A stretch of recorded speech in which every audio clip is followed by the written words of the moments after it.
If you take your positions, we can start in earnest. It's going to be a very brief but powerful press conference. Addressing the press conference is to address the bitter 120 days we have endured under His Excellency John Dramani Mahama and the NDC. We have two speakers today. The main act will be the Honorable Alexander Afenyo Markin, who would give the main speech. But leading the way would be the national organizer of the party, the New Patriotic Party, Lawyer Henry Nana Boachi, to give us his statement.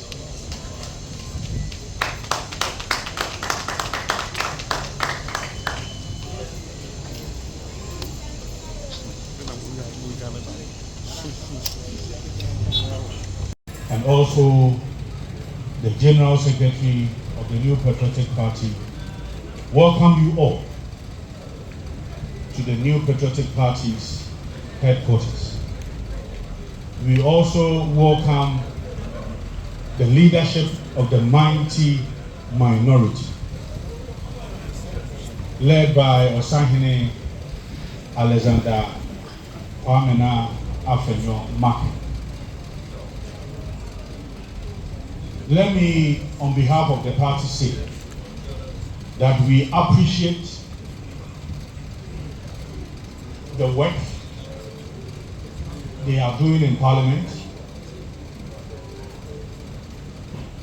the commitment, the dedication. Yes, we know that we are few in Parliament, but we also know that we are mighty minority. And indeed, they have worked and they have achieved of such commitment and collaboration. The President yesterday set some questions for himself, and then afterwards he graded himself and said that 100% or so. But today we have the mighty minority here. Here are the MPP's headquarters to respond and to also let Ghanaians know that for the past 4 months, it is rather bitter 100 days. So once again, ladies and gentlemen, our friends, our cherished friends from the media, we welcome you all here. Let me boldly welcome the minority leader, Honorable Alexander Afenyo Markin, Osahene, to give us days of the NDC led by John Dramani Mahama.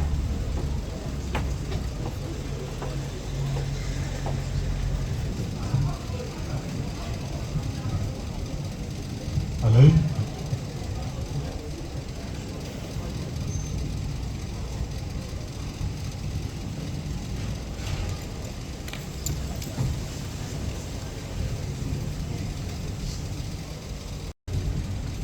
National organizer of our party, director of communications, and other members of the national executive here for this collaboration that has resulted in this engagement to let the people of Ghana know that great betrayal of the NDC government, the 120 days of a bitter Ghana under President John Dramani Mahama. As we've already been told by the national organizer yesterday, Mr. President marked his own script. A script that the questions were said by him, and after that, he gave himself a mark. This morning, we are here to expose all the lies, the falsehood, and the inconsistencies. We call it NDC's Great Deception, from their own social contracts to a social collapse. 120 days of bitter government under John Dramani Mahama. In the lead up to the 2024 general elections, candidate John Dramani Mahama released a document titled Mahama's First 120 Days Social Contract. It was marketed as a sacred pledge, a hard-coded promise to the Ghanaian people, time-bound and specific. It was designed to inspire trust, rekindle hope, and restore the image of a party that was seeking for another opportunity to rule this country. The NDC promised to scrap taxes like COVID-19 levy. They pledged to ban illegal mining, slash import duties, revive industrialization, launch mass employment programs, hold public officials accountable, increase cocoa prices. Not the least, he promised the people of Ghana a 24-hour economy under 133, one job, 3 shifts. Then on January 7, 2025, standing before the Republic, His Excellency declared, quote, "I intend to tell you the truth," end quote. He claimed he would act with, quote, "decisiveness and restore," quote, "faith in institutions and initiate what he called a national reset." But after 120 days of his presidency, the truth is brutally clear.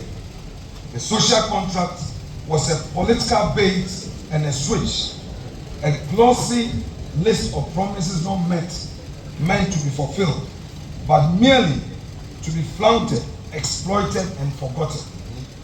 1. The taxes remain. 2. Contractors remain unpaid. 3. Illegal mining rages on. No state of emergency in sight. 4.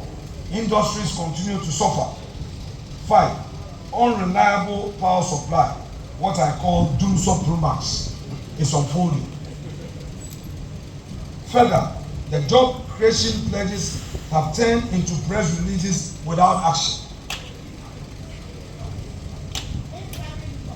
The cocoa prices, the farmers who were promised that 3,000 per bag of cocoa was going to increase to 6,000 per bag, have also been disappointed. And the slight stability of the cedi, now claimed as the Mahama miracle, is nothing more than a byproduct of a weakening US dollar on the global stage. This, fellow Ghanaians, is not a matter of political disagreement. It is a matter of deliberate national deception. And as you are well aware, this is not just a speech, it is a call to remembrance and resistance. It is a forensic audit of the presidency that campaigned with the agency of a reformer, but now governs with the indifference of a ruler long exhausted by ideas. I dare say that the lame dark days of President John Dramani Mahama has already started.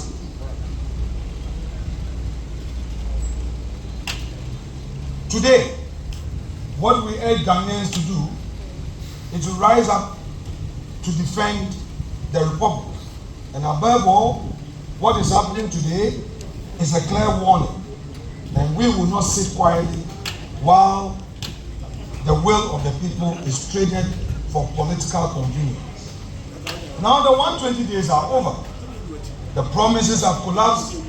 The excuses have run dry. The reckoning must begin. Let it be said plainly to every Ghanaian. You were not given a reset. You were sold a recycled failure. And now the clock has run out. Accountability must take center stage. Let history record this moment, not as a dawn of renewal, but as a day the veil of betrayal was torn away. Now, let me give you the details. The promise of constitutional fidelity. Today, the executive has broken this promise. What we experience now is executive lawlessness. On his inauguration day, His Excellency vowed, quote, "I shall strive to exercise sound judgment and be willing to act timelessly to resolve our challenges," end quote. But when faced with a clear breach of Article 286, when his appointees failed to declare their assets before taking office as constitutionally required, he did not act lawfully. He invented a bizarre punishment, a 3-month salary forfeiture, no referral to the Commission on Human Rights and Administrative Justice, no investigations, no accountability. What the president did was not a legal remedy. It was a constitutional betrayal. By failing to uphold the law, the president brought his own oath and the entire presidency into disrepute. Now they also pledged of security. They themselves, by their own actions, have undermined this through their neglect and the military politicization.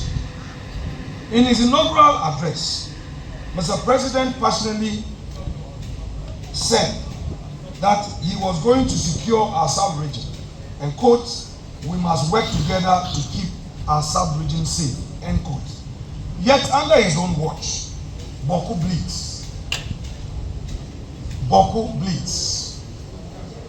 The president offers neither decisive intervention nor compelling empathy. I repeat, today, Boko bleeds.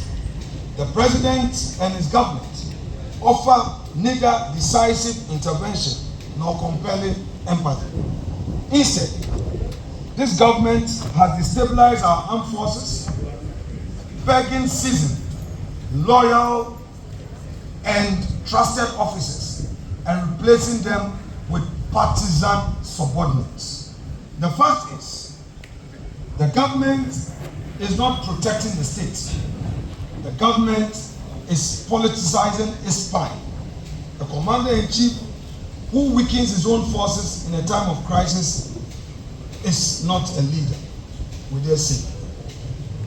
Environmental commitment eclipsed by Galamsey retreat. President Mahama promised Ghanaians that he would act decisively and swiftly as our country's leader.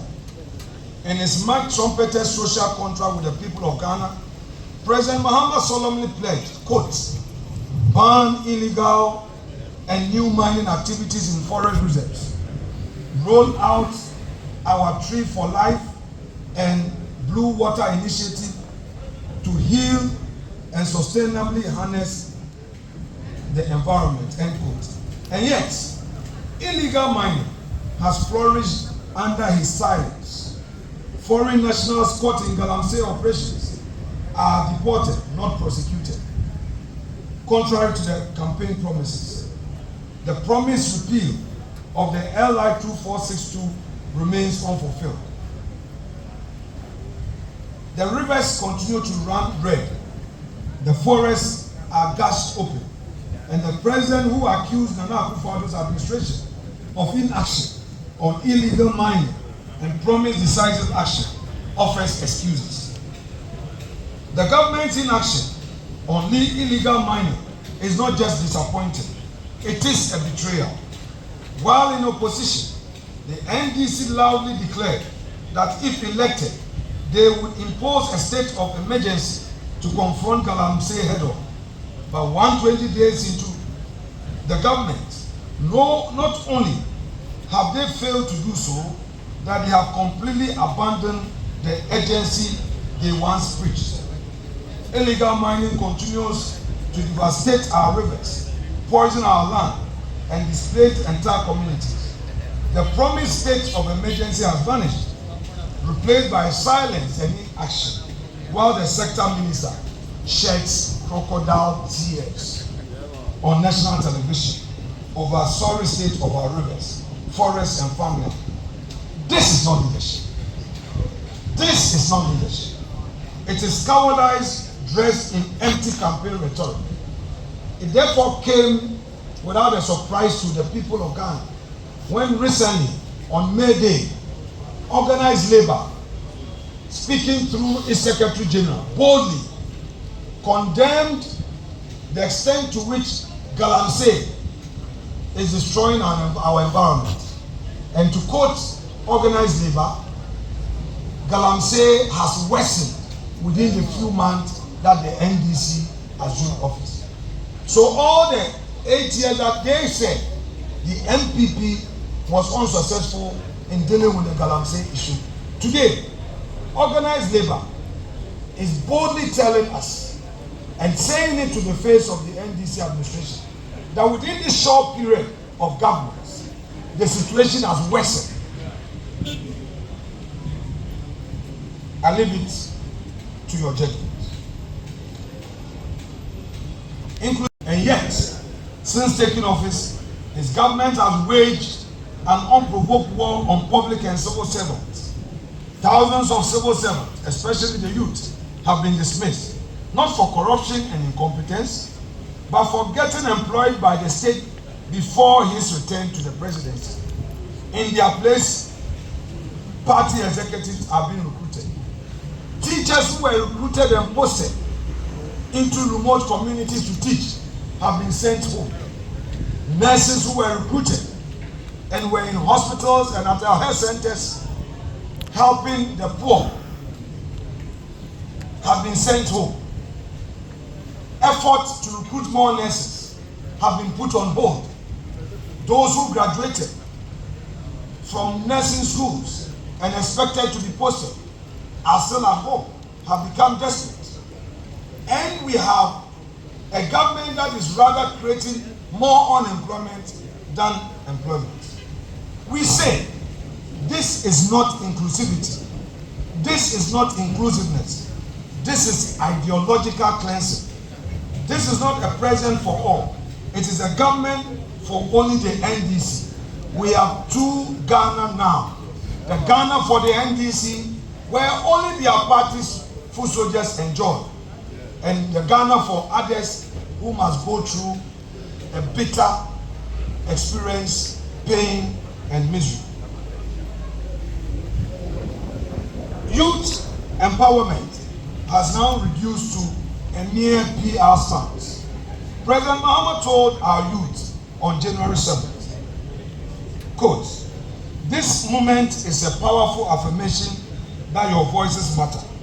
We are committed to creating opportunities for education, entrepreneurship, and employment," end quote. But those words now mock reality. The ambitious one student, one laptop policy of the MPP government has been shelved. In its place, a flash, empty promises to train 1 million youth in coding without equipment, personnel, or infrastructure. Did we go or did we come? Governance has been reduced into theatrics and empty promises. Today, we, the mighty minority, boldly remind the president that the digital transformation cannot be downloaded onto our national digital network by beautiful speeches and launching ceremonies. And Ghana's youth deserve tools, not talking points. I repeat, the youth of Ghana deserve tools, not talking points. Light and fix the problem. You promised in your sonar that you are going to fix the problem. You are not fixing the problems, fix the problems. Now, assault on the judiciary, the rule of law under siege. His Excellency promised, quote, "reset the faith in leaders and institutions. End quotes. I repeat, His Excellency promised reset of faith in leaders and institutions. But what do we see? He has instead launched a chilling offensive against the judicial independence, attempting to hound the Chief Justice out of office under contrived pretexts while pushing through a 7-handpicked appointment to the Supreme Court. It has never happened in our democracy where the president makes a direct appointment and more or less coerces the Judicial Council to swiftly, whether they like it or not, approve of same. The process has always been that nominations are made by various stakeholders. The Ghana Bar has an input. The Office of the Chief Justice has an input. The Judicial Council itself has an input. The government, the president acting through the Attorney General makes an input. And all these names are deliberated upon, discussed in detail, and a recommendation ferried to the president for further action. May I refer the government to the matter of Ghana Bar Association versus the Attorney General, where Tadeo Sori, the lead counsel for Ghana Bar, made strong argument on this matter. It was a situation where the Judicial Council had made some recommendations in a certain order of merit for the president to exercise the discretion of appointment. And even so, the Ghana Bar questioned the exercise of discretion and argued, among others, that since there was an order of merit upon which the recommendation was mounted, the president couldn't have chosen from the bottom, because we have my Lord Mafusau, we have Professor Hentamesa Bunsu, followed by my Lord Yawapao, and then lastly Mr. Scott Puaman, as he then was. Yet the president chose from the bottom two, and Ghana Bar challenged this at the Supreme Court. The Supreme Court ruled that, well, that recommendation was an advice, and to the extent that all of those 4 individuals were recommended to the president could choose from the bottom. The president could choose anybody and was not bound by the order of merit. So clearly, a procedure, a practice as to how a justice of the Supreme Court is appointed is known. So why would the president write a letter that he's made appointment and urges that upon the Judicial Council to, at all costs, approve of same? This is very rich. The president and his government are not on a journey of reform. They are doing court packing. This is dictatorship disguised as democracy, and we, the minority, will not stand for it. No way. Now, they are silencing dissent. The return of iron fists. They promised that they will allow free speech. But today, the political opponents are threatened. They will send their attack dogs on radio. When they think that you are being critical of them, they start to threaten you. Even journalists come under attack. The Secretary General of TUC, who boldly echoed the views of organized labor, is under attack. Even the views expressed by GBA also came under attack. And then they find a way of using social media to spread fake news and falsify information and crush genuine views expressed to shape governance. But let me remind Mr. President that in his own inaugural address, he called for accountability and promised to fight corruption. Yet, as I've already said, journalists are being harassed. Opposition MPs, like my brother John Intimfodio, recently became a target because he had raised a critical national issue, which required the security agencies to engage constructively. They personalized it and they made him a target. It was an eyesore when they unleashed NIB officials at his residence, wielding guns and wearing masks. Did we go or did we come? What we are experiencing is another vendetta, and this is not justice, an opportunity for all Ghanaians, rather persecution. They promise constitutional reform, but we don't trust them. What they are doing is not constitutional reform, but they are attempting to create a Trojan horse for perhaps, if not lifetime presidency, a third-term presidency. Already, we have heard the national chairman of the NDC complaining bitterly about the internal struggle for succession. The NDC is abandoning governance and rather thinking of their party interests. Why would the national chairman, no less a person than Mr. Asedu Katia, boldly go on radio in less than 90 days be talking about that internal problem? We are also aware that another group in the NDC are pushing for a third term for President Dramani Mahama. Is the reason why, instead of the promised governance and constitutional reforms, we are seeing a new agenda. What we know is that there is a sinister and diabolical plot firmly underway to tighten the president's grip on power and prolong his days in office. Now this, so they started to unleash their attack dogs on the Chief Justice to try and clear out of the way so that they will have their way. But we, the minority, today tell the NDC government they will never have their way. We see diabolical schemes, we read the signals, and we say this clearly.